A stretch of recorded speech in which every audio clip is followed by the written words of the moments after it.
on the homework.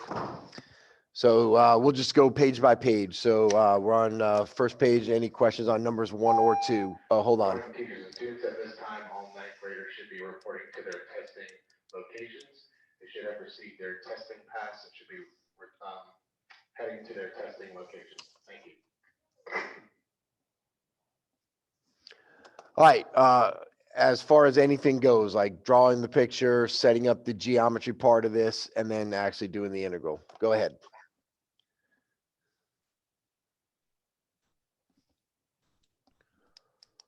Hey, Colb, you're unmuted, by the way. Thank you.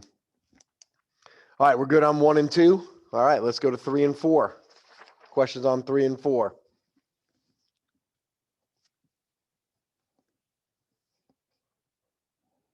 Can you show how you got the area for 4? Because Yep. I thought you had to use the area formula from like earlier lessons. Yeah, but that was from last week. So, all right. So I'm gonna guess this is why you probably missed number 4. What was your left bound?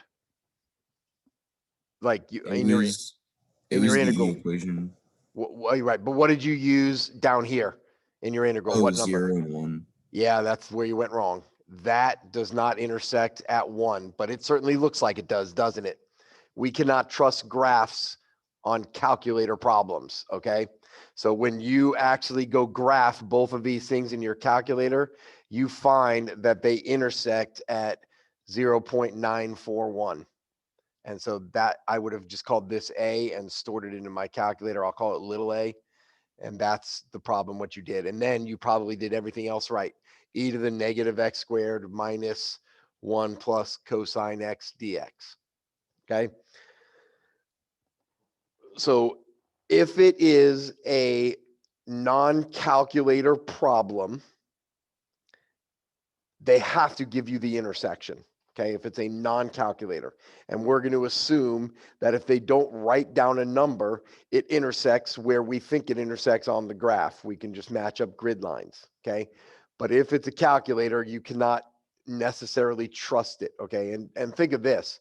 Do you really think the graph of e to the negative x squared and the graph of 1 minus cosine x somehow happen to intersect at a nice, pretty positive number?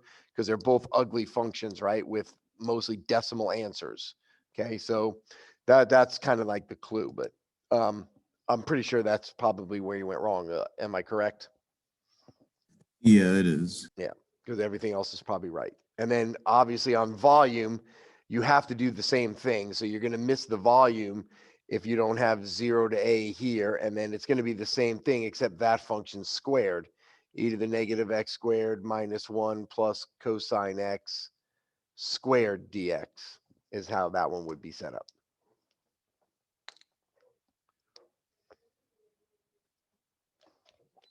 I knew that one was going to be difficult because I knew most people would assume that as a 1. And I bet you that the first time I ever did that problem, I probably put a 1 there also. All right, let's go on to number 5, A, B, C, or D. Give me 1 second. I got to take my hoodie off.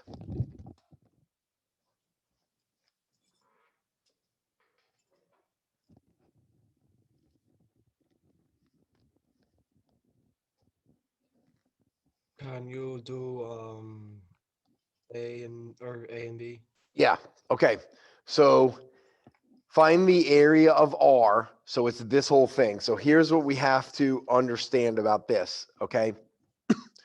We do not have a distinct top and bottom.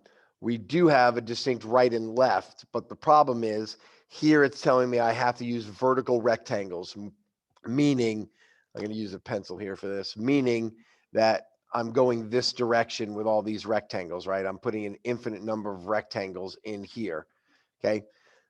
The problem is if I'm going vertical, I have to do top minus bottom. And I have a top and a bottom here, and I have a top and a bottom here, but they're different. So what you have to do is they make it nice and easy to do this. If I draw this vertical line right here, I have to find the area of this section and I have to find the area of this section separately. Okay. because they have different tops. They have the same bottom, of course. So to find the area of this section on the left, I'm going to integrate from 0 to 4. And then the top function is f of x. Are we allowed to use a calculator on this? We are allowed to use a calculator on this. So the top function is f of x minus 0, because it's the x-axis, dx. That gives me the area of just this, plus I'm going to integrate from 4 to 6 on g of x dx.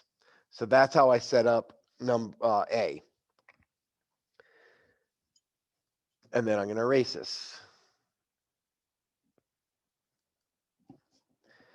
Okay, on B, it's telling me to use horizontal rectangles, which means I'm now going this direction with my infinite number of rectangles, right? Okay, now I have a very distinct right and left. Okay, so now I can do that. But the problem is these are all in y equals, my two equations, and I got to turn them into x equals. So I have y equals the square root of x and y equals 6 minus x. I'm going to get x by itself here. So x is equal to y squared. I'm going to get x by itself over here and get 6 minus y. Okay, now I have a distinct right and left, so I don't need to break it up into two integrals like I did the top one. I can do one integral. And since I'm doing horizontal rectangles, I'm doing bottom to top. Okay, my bottom is 0 and my top is 2. Remember, top and bottom are y values. So my top is 2, and then it's right function minus left function. The right function is the line, so it's 6 minus y minus the left function, which is y squared dy. And then you just type that into your calculator. Okay, so two very different approaches to the problem, just to show you that you can do it two different ways. If you're given free reign to just find the area of this, it may be easier to find the area going this way, because then you only have to do one integral instead of two. Okay, but either way, you do get the same answer.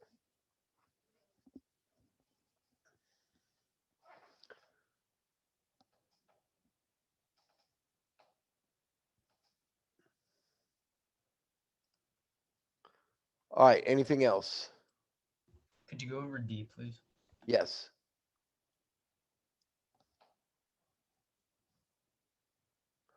All right, D. Find the volume of the solid whose base is region R as described. For each y where we're going between 0 and 2, the cross section of the solid taken perpendicular to the y-axis is a rectangle. So let me just go up to my picture. Okay, I'm going horizontally because I'm going perpendicular to the y-axis. So this is my base, okay? So I'm just going to describe this again. We have to visualize that there are sides of this rectangle coming up like this and then going across and meeting here. So this rectangle is kind of like this, right? That's a rectangle right there. So this rectangle is coming up out of the paper, and there are an infinite number of these rectangles all down here, right? So obviously they're all different size rectangles.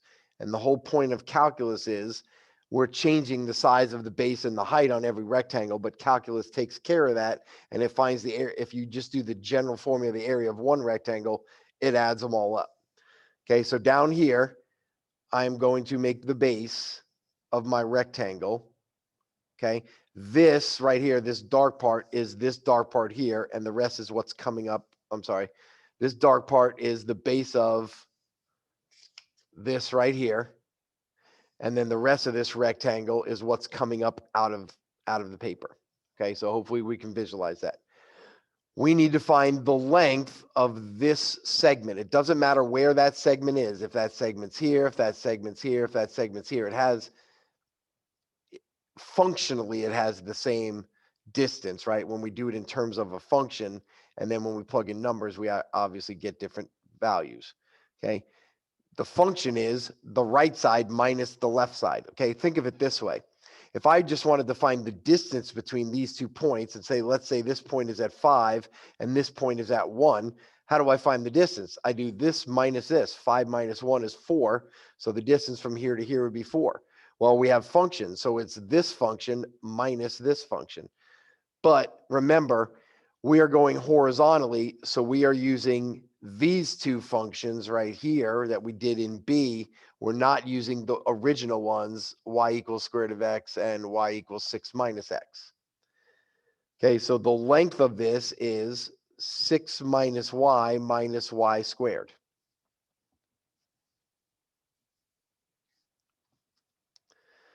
Okay, it says here, it's a rectangle whose base lies in R and whose height is 2y. Okay, so the height is 2y. And the base is 6 minus y squared.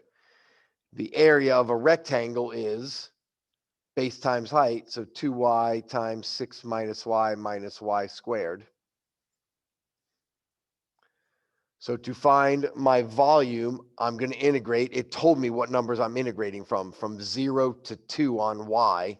So I'm just going from 0 to 2. So it actually is this whole shape from 0 to 2, area formula, dy. And then it's calculator, so I don't have to worry. If it's a non-calculator problem, you're going to have to distribute the 2y because we do not know how to take the antiderivative of a product. So you're going to have to distribute the 2y, and then you know how to take the antiderivative of each individual polynomial or monomial.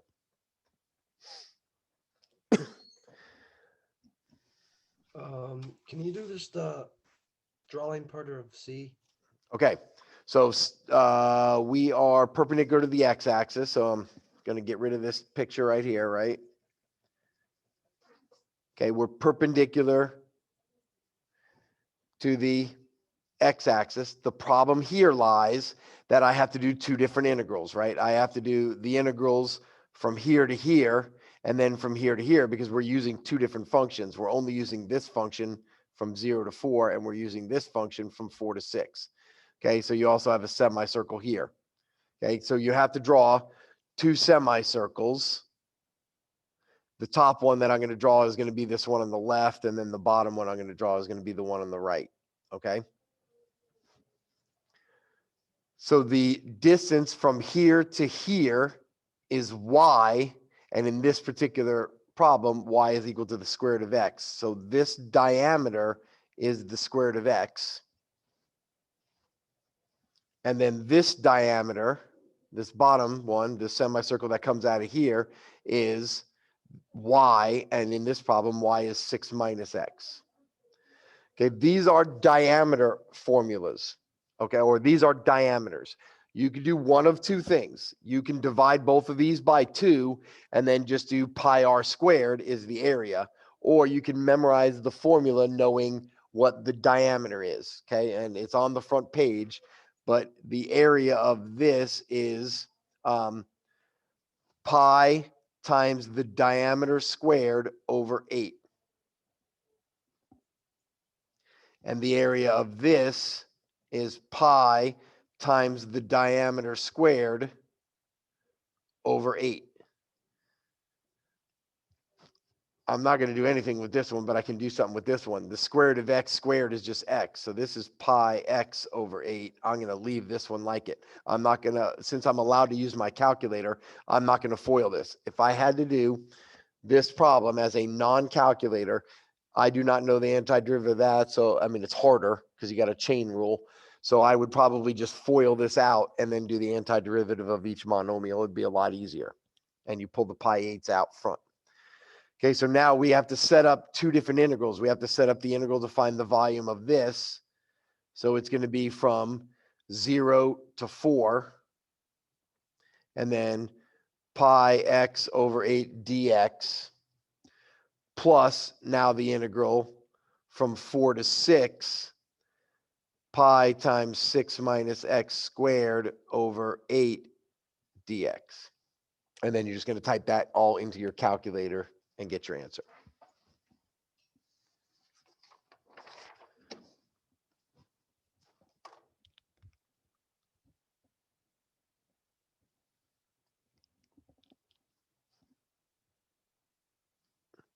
All right, let's go on to 6. If you didn't get that or take a picture of that, it'll be in the video for you to go back and look at.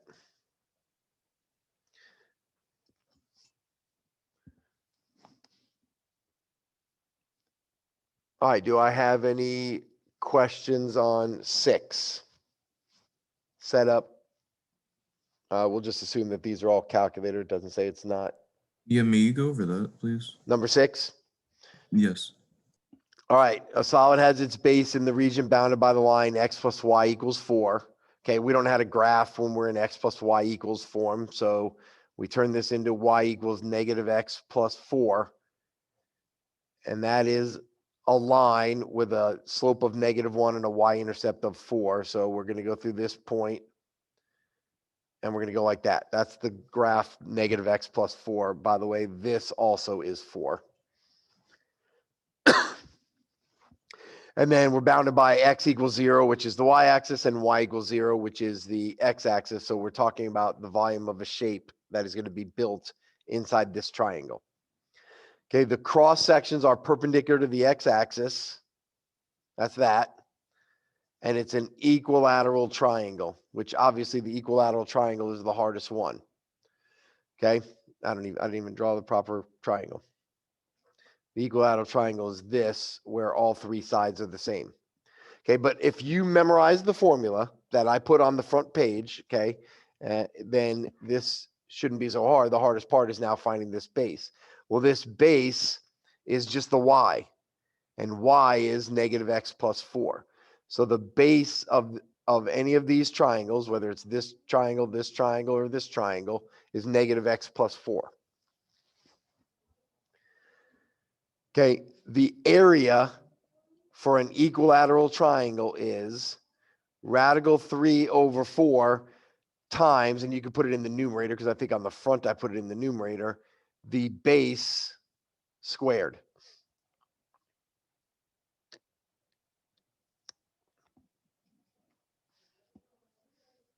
So there's my area formula. Now I'm just going to go to my integral. I'm going to integrate from left to right, 0 to 4. My area formula, radical 3 over 4 times negative x plus 4 quantity squared dx. And it's a calculator problem.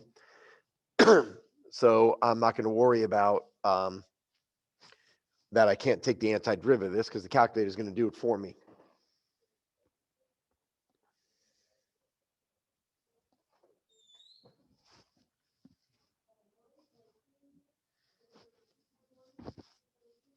All right, let's move on to 7, either part A, B, or C. And before we go on, I will tell you that obviously you have a calculator, and the graph of 1 minus cosine x and the graph of square root of x don't intersect at nice, pretty old 2, and don't intersect at nice, pretty old, doesn't even look like they intersect at a pretty number anyway.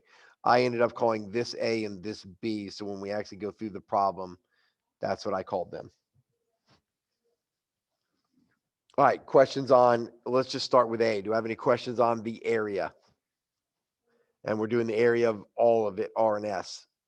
Keep in mind that you can either write 2 integrals, the integral from 0 to B plus the integral from B to A, or since top and bottom switch, you could just do the integral from 0 to A and then just do the absolute value of f of x minus g of x, which is what I did.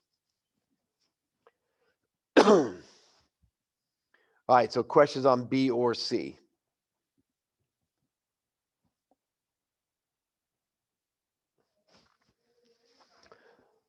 All right, guys, we're going to go ahead and then move on into our lesson today on, it's more volume.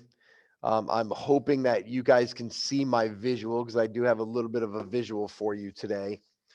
So hopefully you can see exactly what I'm talking about when we do this. All right, so we'll just go through the first bit, which has some fill in the blanks and just kind of refresh our memory of what we're doing. So yesterday, we used the slicing method to calculate volumes of various solids, right? So basically, we had a base that was like a ground that was some function like square root of x, x squared, whatever it was. And then we're building a 3-dimensional figure inside of that graph, okay? That's the slicing method. Okay. We found the formula for the area of a known cross section. Okay. So whatever that cross section was, and it always tells you the cross section. Okay. It told you in every single problem yesterday, if the cross section is a square, a rectangle, a semicircle, or equilateral triangle, or isosceles right triangle. Okay. Today, we're going to look at another type of solid, and this is one that is formed by rotating a region, and this is going to be a two-dimensional region in a plane about a line, and that line is called the axis of rotation. Okay, so we're going to rotate around a line. Today, said line is going to be the x-axis, so that's our next fill in the blank there. Okay, obviously that's going to change tomorrow and the next day. Okay, and this method is called the disk method. Okay, and we're actually going to figure this out before we actually fill in this thing. Okay, so have you ever gone to a party and seen decorations, and I hope you can see this thing, but seen decorations that do something like this? Okay, this happens to be a bell, but don't remember the shape of bell for the rest of your life because it has nothing to do with this, right? But this is just a shape, okay? It's a little party decoration that originally started extremely flat and two-dimensional, right? Okay, especially if we're down on the ground. Okay, so what I need you to picture is, and this is where the hard part comes, well, I guess I could do it under here. Okay, so what I need you to picture is, like, we have a graph right here, okay? So I need you to picture that this is going along my x-axis, okay? Just this little party favor here is going along my x-axis, but there's not this gap in here, okay? So just pretend that this is perfectly straight, okay? And then here's my y-axis here, and this whole thing is kind of butting up against the y-axis. It's actually better if I do it this way, okay? So here's my y-axis, my left hand. Here's my x-axis right here, my other hand, okay? But there's no gap here, okay, for today. There will be a gap eventually.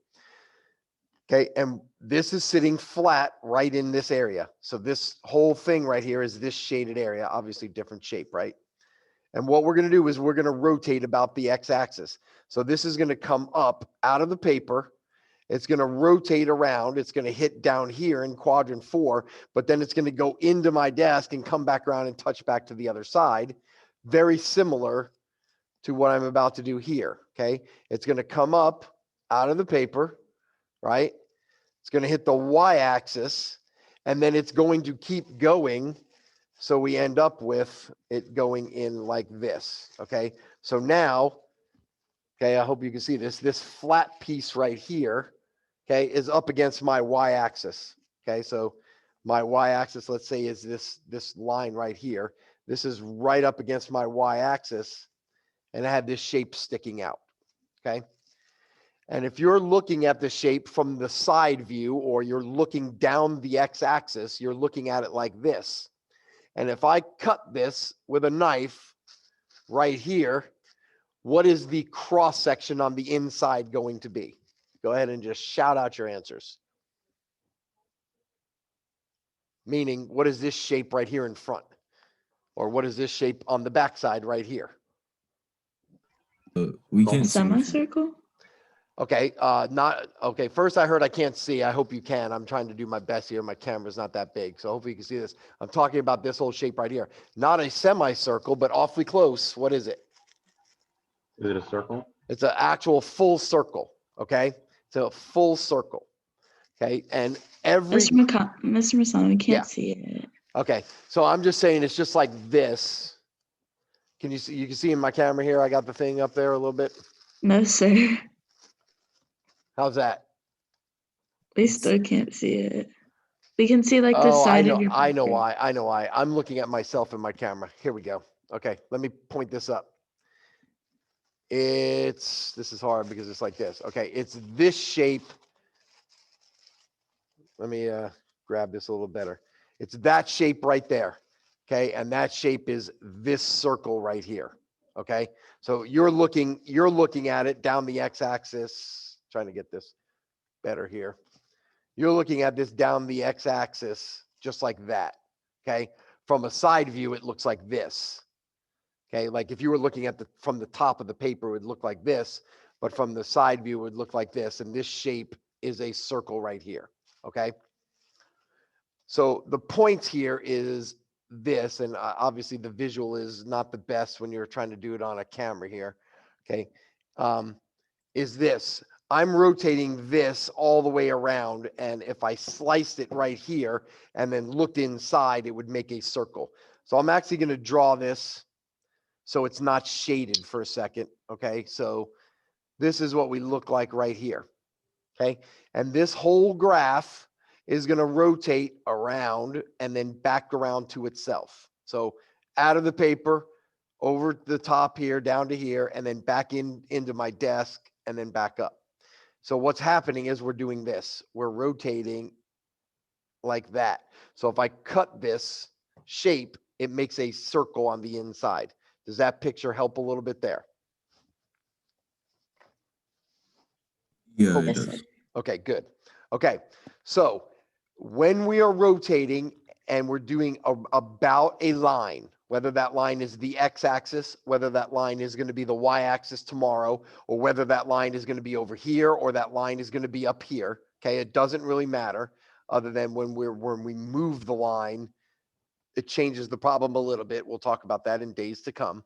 Okay. But for now, every time we rotate, there is going to be a solid figure here with no gaps. And this cross section of every single one of these, if I'm slicing and slicing and slicing and slicing, is always going to be a circle on the inside. Okay. Because it's going into this quadrant 4 and back up around to quadrant 1. Okay. So yesterday, the cross section was different every time. When we're rotating, we are making a circle every single time. Okay. So our key today is very similar to yesterday, is to find the area of a circle. What's the area of a circle? Pi r squared. All I need is the radius of this circle. Well, the radius of this circle is going to be from there to there. That's a radius, because if I did the whole line, that would be my diameter, correct? So I just need to know what this value is. That's my radius of my circle. Okay. So the radius in this case is obviously what we learned yesterday is y, right? The distance from the x-axis to this point is y. Well, in this particular problem, y is 4 minus x squared. So my radius is 4 minus x squared. Okay, the area of a circle is pi r, which is 4 minus x squared, squared.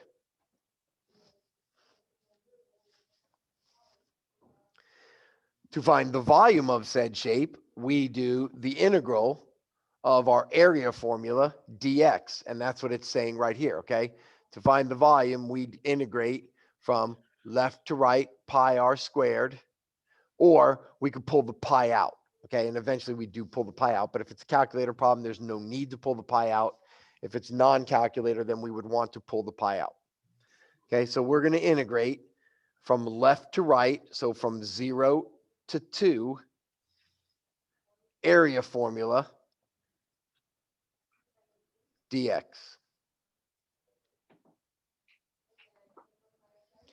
And at this point, we're typing into our calculator. Okay, it doesn't say it's non-calculator here. Oh, so by the way, we didn't actually fill it in, but this method is similar to the slicing method, only the known cross sections of all these solids is a circle. Okay, we talked about it, we didn't fill it in.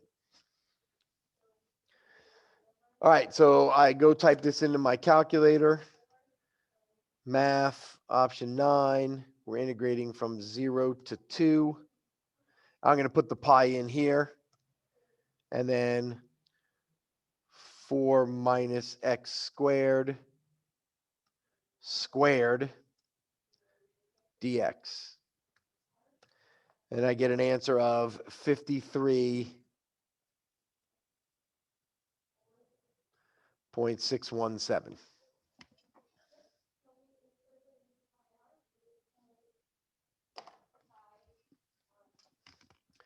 All right, do you have any questions? All right, we're gonna do the next one. It's also going to be a calculator one, okay? And then it's gonna be a non-calc on the backside. Remember, we're rotating about the x-axis.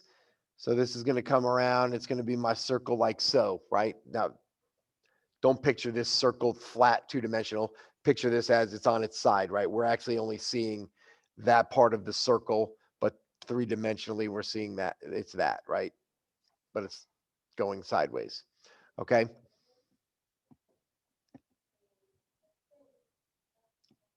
All right, so now we need to find our radius, which is from here to here, which again is y. So the radius of my circle is y, and y is the square root of sine x.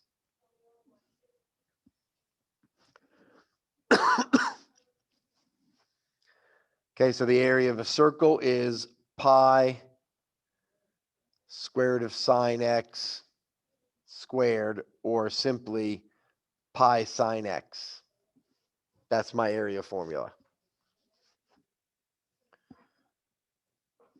So I'm going to integrate from 0 to pi over 2.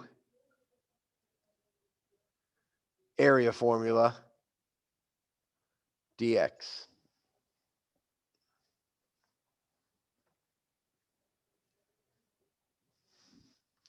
All right, again, we're going to go back to our calculator on this one. We're integrating from 0 to pi over 2 on pi sine x dx. And I get 0.068.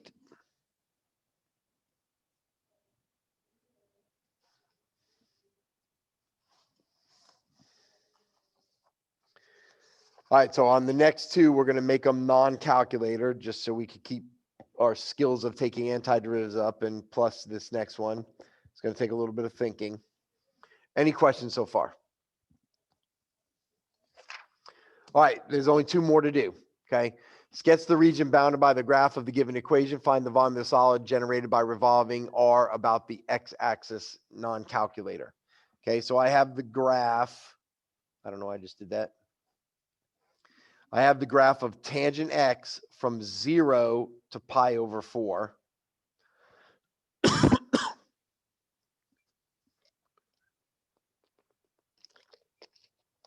The tangent at 0 is 0, and the tangent at pi over 4 is 1.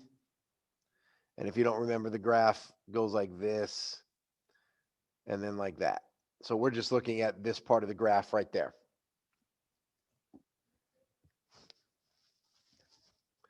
Okay, and we're sketching the solid in between that point and the y-axis there. So we're talking about this. So my semicircle, or excuse me, my circle is in here, right? And I just got to find my radius. So the radius of my circle is tangent x. It's the y value. So I'm going to go ahead and just do r squared is tangent squared x.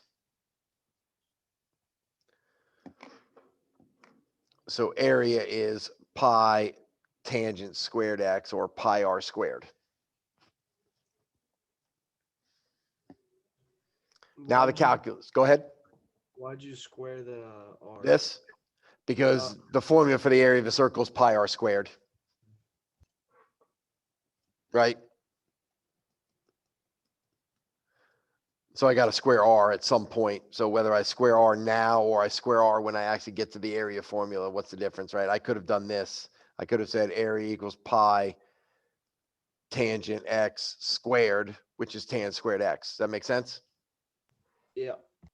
All right, so now we're going to integrate from 0 to pi over 4, pi tangent squared x dx. And this is non-calculator this time. So the first thing I'm going to do in this non-calculator antiderivative is I'm going to pull the pi out because it's a constant multiple. Who can tell me the antiderivative of tangent squared? Secant. Nope. The antiderivative of secant squared is tangent, but the antiderivative of tangent squared is not secant. But I knew you were going to say that. Not you specifically, Katya, but I knew someone was going to say it. So I'm going to tell you the answer to the antiderivative of tangent squared. We don't know it. It is not one of our memorized ones. Okay. We know the antiderivative of sine. We know the antiderivative of cosine. And we do not, and we know the antiderivative of secant squared, but we do not know the antiderivative of tangent squared. Okay. But here's what we do know. We learned in pre-calculus that tangent squared is equal to secant squared minus 1. It's called your Pythagorean identities. Do you remember this identity that says 1 plus tangent squared x equals secant squared x? And before you answer that, I know you don't remember that. Okay. But you do need to know it.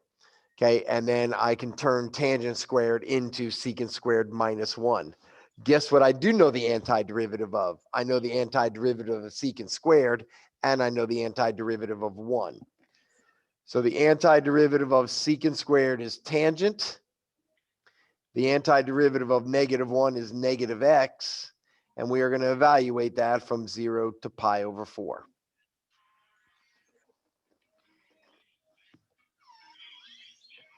And now it's fundamental theorem of calculus part 1.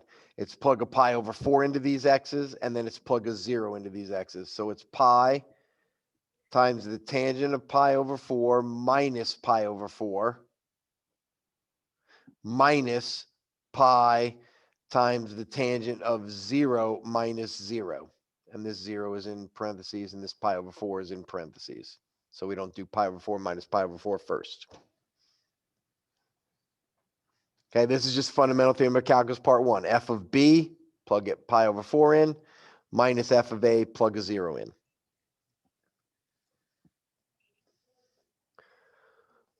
All right, the tangent of pi over 4 is 1 minus pi over 4. And then the tangent of 0 is 0 times pi is 0, so you get 0 over here. So it depends on if this is multiple choice, if it's free response, how you want to write your answer, but you could stop there. If it's multiple choice, it's probably going to get distributed. So pi times 1 is pi, and pi times negative pi over 4 is negative pi squared over 4, right? Pi times pi is pi squared. Okay. You could leave your answer like this. You could do this. It just all depends. And by the way, I do not think these are multiple choice type questions. It might be on my test just because I'm trying to make it a little easier for you. This is a pi, by the way. It looks really ugly now that I'm looking at it from afar. And that's how we do it non-calculator. Okay, the whole setup is, for now, just getting your R, and your R right now is going to be your Y value because we're doing it butting up right up against the X axis.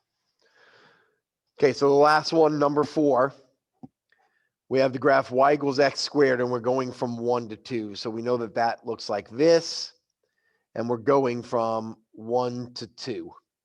Here's 1, here's 2. But regardless of what we're going from, as long as we're revolving about the x-axis, there's our circle. And we need to find our radius. And our radius is y, or x squared. So r squared is equal to x squared squared, which is x to the 4th. So our radius, I'm sorry, I had my paper down. Our radius is x to the 4th. Or excuse me, our radius squared is x to the 4th. And I'm just doing that, so now I can just go area equals pi r squared.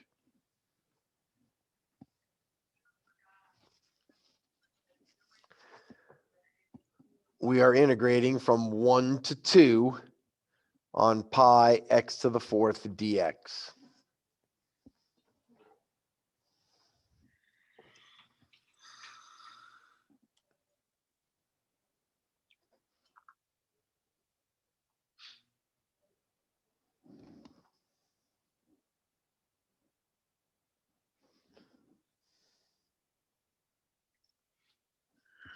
Okay, so what is, I'm gonna pull the pi out. What is the antiderivative of x to the fourth?